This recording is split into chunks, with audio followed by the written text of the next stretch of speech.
bubarkan gitu. Dibubarkan, Pak. Bubarkan aja. Ya, karena semua hakimnya kena ya.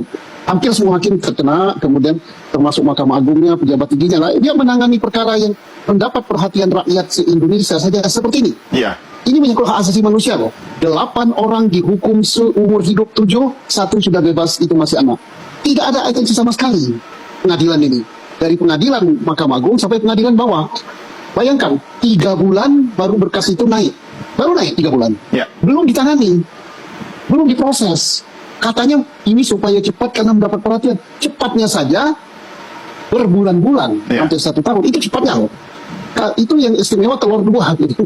Kalau nggak cepat kayak apa? Kan memprihatinkan lagi, menyedihkan. Tidak ada perhatian sama sekali. Boro-boro adil gitu. Lamban sekali. Ini Mahkamah Agung yang tertingginya loh. Kita wajar protes loh. Yang gaji mereka kita loh dari pajak rakyat. Saya bayar pajak, gaji mereka. Kan cara kerja mereka lamban seperti ini. Ya. Bayangkan, nggak malu sama penasihat hukum yang bekerja tanpa pamrih, tidak dapat bayaran, bahkan keluar duit untuk membela yang diketahuinya bahwa perkara ini mereka bukan tersangkanya, bukan terdakwanya, bukan terpidananya, mestinya tidak wajar terpidana, mereka kerja dengan biaya sendiri, tenaga berbulan-bulan. Ya, Pak Susno, Berbulan-bulan. istilah Nah, sedangkan yang ya, diksi malu itu tepat sekali Pak Susno. Apalagi Pak Susno juga selalu menyuarakan hal ini, tapi sepertinya tidak ada pergerakan yang signifikan ya Pak ya. ya makanya kita waktu berdiskusi di stasiun televisi swasta itu mewakili suara rakyat ya, suara kita. Bubarkan saja gitu. Itu bukan mengapa sampai tercetus kata-kata seperti itu. Nggak ada kata-kata lain gitu. Ya. Harus apa lagi dengan Mahkamah Agung ini? Ya. Lembaga terkorup, ya. Korupsi paling besar, iya. Semua hampir kena, iya. Mengerjakan pekerjaan lamban, iya. No respon, iya. Mau apa lagi? Ya, mungkin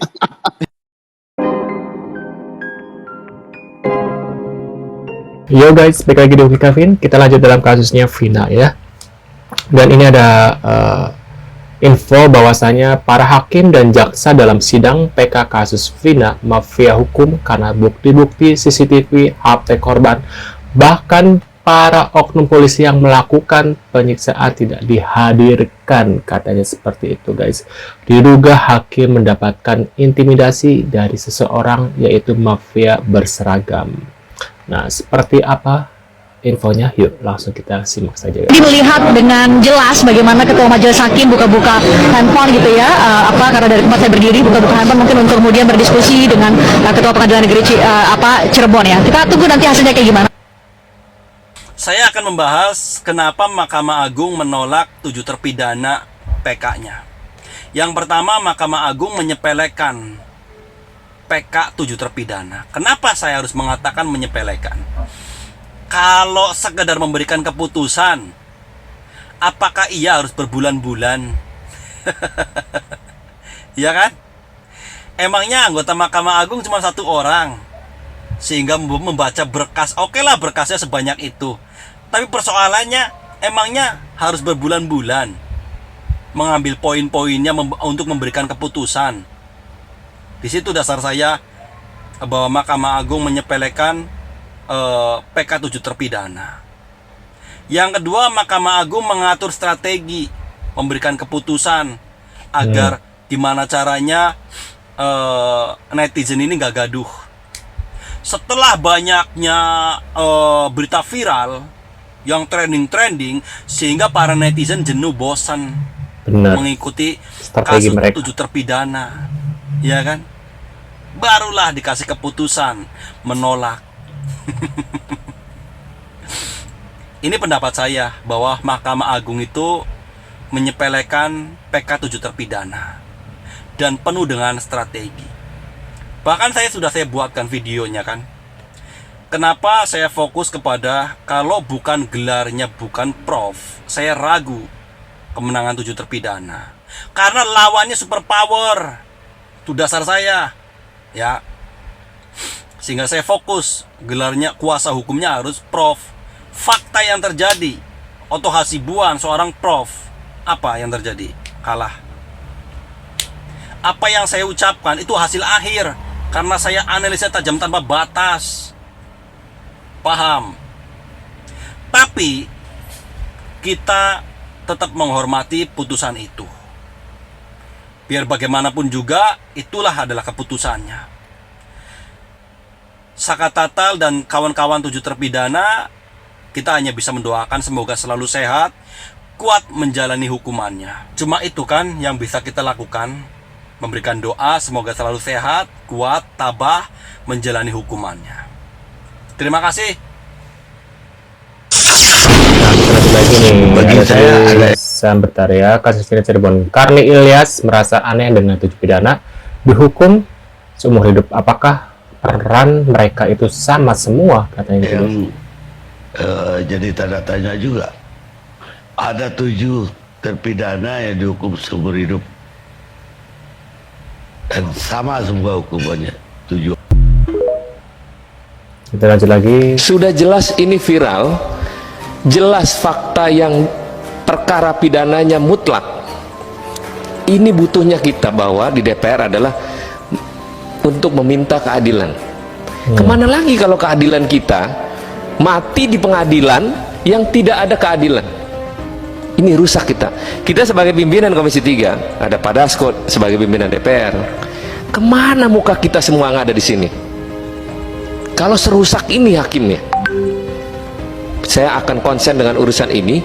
Saya mau hakim ini yang beserta 2 orangnya harus diberikan satu keadilan hukuman dari Mahkamah Agung di bidang pengawasan. Terima kasih Pak Habib. Saya kecewa dengan putusan hakim Mahkamah Agung, sehingga saya tidak hormat, gitu kan. Jelas terbukti karena dia jatuhkan hukum. Jadi masalah bukti membukti itu sudah final, sudah terbukti. Yang tidak ada rasa di hakim-hakim agung, khususnya 3 hakim agung, tidak ada rasa keadilan masyarakat. Nuraninya tidak berbicara, nuraninya tidak peka. Dia tidak melihat bagaimana kejadian, bagaimana orang ditembak saat jongkok. Dia tidak melihat bagaimana proses ini menggegerkan Indonesia. Supaya Bapak Presiden membantu mereka karena mereka tidak bersalah. Iya, betul. Tolong bebaskan. Untuk Bapak Kapolri, tolong baca lagi berkasnya. Di tahun 2016, apakah tidak ada keliruan atau ada? Itu aja Pak harapannya. Karena kami orang miskin, kami nggak punya apa-apa. Tanpa Pak Radi, kami tidak bisa apa-apa Pak. Dan saat ini keluarga berharap kepada Bapak Kapolri dan Presiden Prabowo Subianto. Iya. Semoga Besar apa harapan ibu-ibu? sangat besar Pak. Semoga besar bisa membebaskan mereka.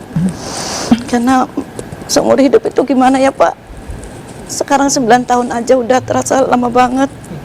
Apalagi seumur hidup Pak. Sedangkan mereka sudah tidak punya orang tua. Supri nggak punya, Jaya nggak punya. Kemarin Sudirman ibunya meninggal. Jadi kami minta ke Bapak Presiden, Bapak Kapolri, bantu kami. Kami hanya minta keadilan. Yang salah ya disalahkan, kalau yang nggak salah tolong dibebaskan. Itu aja Pak. Kalian gimana nih guys ya? Kasihan banget. Berani-beraninya menantang arus pandangan citizen dan netizen, maka tadi reputasi akan dipertaruhkan, karir ke depan akan kemudian menjadi gamang, dan nama baik institusi pun akan menjadi tercemar. Tapi betapa kagetnya saya, ternyata ramalan saya itu salah total. Hanya selang berapa jam kemudian kita semua menghadapi kenyataan bahwa permohonan PK ditolak. 3 berkas semuanya ditolak. Pertanyaan yang muncul, saya tidak mengirim tagihan pertanyaan ini kepada Mahkamah Agung karena perdebatan sudah selesai. Saya juga tidak mengirim pertanyaan kepada penasihat hukum tentang kinerja mereka, keseriusan mereka, dan seterusnya. Saya juga tidak mengirim pertanyaan kepada keluarga. Saya justru mengajukan pertanyaan kepada Mabes Polri terkait 4 hal. Oke. Pertama, bagaimana kelanjutan laporan yang sudah disampaikan oleh Bang Jutek dan kawan-kawan terhadap Ibu Rudiana? Berlanjut atau tidak? Atau karena ini sudah dianggap game over, maka sudahlah, tidak ada lagi urgensinya bagi kita untuk menindaklanjuti laporan yang sudah disampaikan oleh Bang Jutek dan kawan-kawan. Sekaligus saya bertanya, berarti apa ekspektasi Bang Jutek dan kawan-kawan terkait laporan mereka ke Mabes Polri terkait dengan Ibu Rudiana? Oke, ya, kepada Bapak Prabowo Subianto, ya, perhatikanlah masalah ini secara serius Pak. Presiden Tanggal Prabowo 16 Desember yang lalu ya kami maknai sebagai matinya keadilan bagi rakyat jelata. Meskipun sudah diperjuangkan dengan maksimal, dengan mengajukan ahli-ahli dengan maksimal, bukti-bukti juga dengan maksimal, tetapi hakim agung yang ada di Mahkamah Agung sana, yang digaji oleh rakyat dengan keringat rakyat, dengan enteng mengatakan novum digital evidence tidak sebagai bukti baru. Jadi bersedia berkenan kiranya Pak Prabowo Subianto untuk memanggil langsung Ketua Mahkamah Agung untuk menghadap dan menanyakan mengapa bukti ekstraksi SMS pukul 22.14.10 WIB dari HP Samsung Galaxy almarhumah Vina ke tablet Widi tidak dipandang sebagai novum. Padahal ya di 2016 meskipun dilampirkan di dalam berkas, tetapi jaksa sendiri pada PK 2024 mengakui bahwa bukti ilmiah tersebut, ekstraksi HP tersebut tidak disajikan di persidangan. Bukti SMS tersebut secara tidak terbantahkan membuktikan bahwa almarhumah Vina masih hidup saat dituduhkan terjadi ruda paksa secara bergilir dan pembunuhan yang terjadi katanya pada pukul 21.15 sampai 22.30. Padahal bukti SMS masih ada 22.14.10. Sangat tidak masuk akal, kurang lebih 15 menit terjadi ruda paksa secara bergilir dan pembunuhan dan penyiksaan dan lain-lain dalam 15 menit, Pak. Mohon kebijakannya, Pak. Ya, kita tahu akhir-akhir ini ada berita bahwa terpidana Mary Jane dan Balinari dipulangkan ke negaranya atas pertimbangan kebijakan Bapak. Kalau warga negara orang lain, warga negara asing bisa menjadi perhatian Bapak sebagai Presiden Republik Indonesia, dan kami bangga atas kebijaksanaan Bapak. Kami memohon untuk kasus ini, Pak, bagaimana hidup 7 terpidana kasus rekayasa pembunuhan Vina dan Eki ini harus mendekam di penjara sampai seumur hidupnya. Sudah hilang masa hidupnya 8 tahun, hampir 9 tahun ini, dan akan hilang sampai mereka mati di penjara hanya karena pertimbangan hakim yang sangat tidak matang, mengabaikan bukti saintifik ekstraksi SMS tersebut yang dipandang bukan bukti baru. Padahal jaksa di persidangan PK di Cirebon tahun 2024 ini mengakui sendiri bahwa itu tidak disajikan di persidangan pada tahun 2016. Kok bisa para hakim ini dengan enteng mengabaikannya? Apakah dia membaca berkas atau cuma duduk-duduk ongkang-ongkang terus memutuskan? Mereka sudah dibayar dengan keringat rakyat yang sebentar lagi PPN 12%. Tidakkah mereka bersyukur atas gaji dari rakyat tersebut? Malah dengan enteng, ya, padahal mereka harusnya mencari keadilan atas nama Tuhan yang Maha Esa dalam keputusan mereka. Yang kedua, menurut pendapat kalian gimana ini?